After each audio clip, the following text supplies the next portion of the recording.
Golden age of America begins right now. We want the bureaucrats to be traumatically affected. When they wake up in the morning, we want them to not want to go to work. Talks about this goal of wanting to traumatize federal workers. You want to put them in trauma. That just planted this seed in my mind that I had to try to figure out who this person is. But he's an instrument of the Lord. He's an instrument of the Lord for his vengeance. Day 22 of government shutdown exposes the shadow president, the shadow government, leading to a Sunday law strategy. Do you see something prophetic here, dear friends? Who is the ghost president that they are talking about, that is controlling the executive orders of America? And today, President Trump posted on social media that he would meet with Russell Vought, the current head of the Office of Management and Budget, also known as OMB. The reason? To, quote, determine which of the many Democrat agencies, most of which are a political scam, he recommends to be cut. Those are his words. And we wanted to dive deeper into who Vought is and why he has so much authority in shaping the federal workforce. A self-declared budget hawk who wants to shrink the federal government. And he gained national attention for co-authoring the Heritage Foundation's Project 2025. The men who are behind the U.S. government shutdown are the same men and organization promoting Sunday rest by law, Sunday worship by law, and this is just scratching the surface. Revelation 22 verse 11, let the holy be holy still, and let the wicked be wicked still. This verse represents Jesus' intercession shut down in the most holy place. Why? Because all cases have been decided for life, whether for eternal life or eternal damnation. It is now day 22 of the government shutdown, and the shadow president revealed himself. And I believe if the men behind this U.S. government shutdown do not get what they want, this particular U.S. government shutdown will surpass 34 days and become the longest in U.S. history. Now, who are the men behind the U.S. government shutdown? One major character is Russell Vought.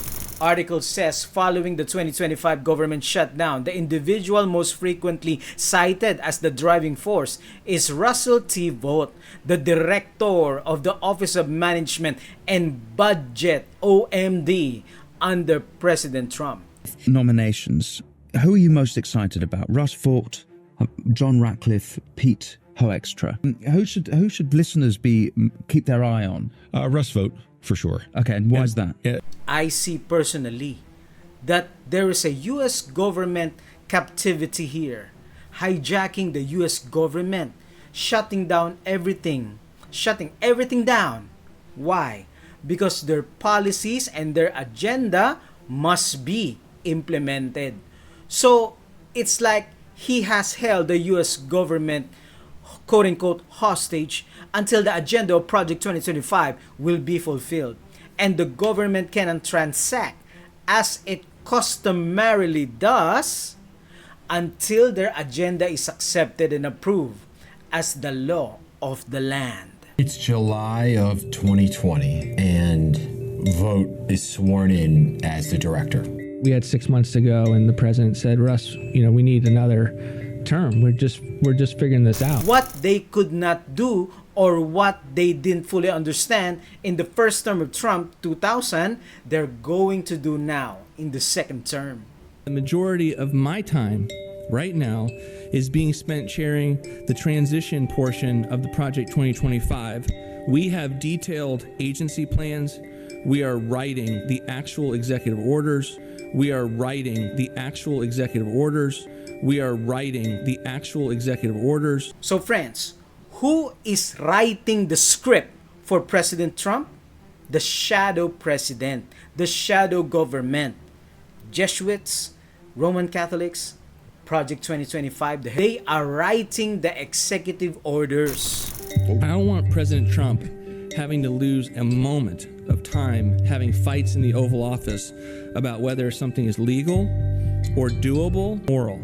If we fail This election will have been for nothing. Golden age of America begins right now. People have referred to him as the shadow president. I'm Andy Kroll. I'm an investigative reporter for ProPublica. I've been covering politics and government in Washington for almost 16 years. I had heard the name Russ Vought, but he was always just slightly outside the field of vision. And then I got my hands on this video. We want the bureaucrats to be traumatically affected. When they wake up in the morning, we want them to not want to go to work. He talks about this goal of wanting to traumatize federal workers. You want to put them in trauma. That just planted this seed in my mind that I had to try to figure out who this person is. He declined my request for an interview.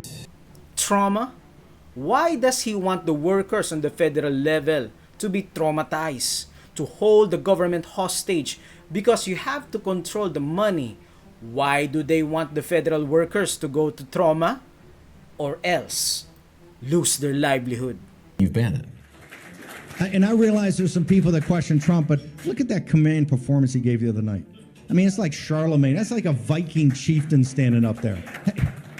Russ can tell he's a very imperfect instrument, right? But he's an instrument of the Lord. He's an instrument of the Lord for his vengeance. We think about Bannon and Vought as surrogates of Trump. When you hear Bannon describe Trump as an instrument of God, you start to think that maybe it's the other way around. That Trump is an instrument that Vought uses, that Bannon uses. That Russ Vought was the man behind Trump, the shadow president. He is the instrument of vengeance for God in America to bring trauma. Let people wake up and don't want to go to work, he said. When they're about to go to bed, feel like they don't want to wake up. If they don't get what they want, they are not going to reopen the federal government. Don't forget that he's a Christian nationalist. John 11 verse 47 to 53. We have to crucify Christ, they say. It is experience that will kill Christ so we can save our nation, Israel. See, it is expedient for us to kill Elijah so we can have a reprieve from famine and drought so God can bless Israel. It is expedient for us to chop off the head of John the Baptist so we won't, the people won't be protesting against us. Let us save our country. What would they do to the remnant people of God at end time? How would they change the course and the trajectory of America to save America? Sunday worship by law. But don't worry, dear friend. Jesus says in Matthew 16:25, those who want to save their lives will lose them. But those who lose their lives for me will find them. That's a promise. That's a promise. Dearest friends, the problem is not dying. But the problem is living without Christ. The average lifespan right now is 70, maybe 80. But what is that compared to eternity? Our response today, I will spend eternity with Jesus. May we all spend eternity with Christ when He comes very soon. And let us continue to preach the truth found in Bible prophecy.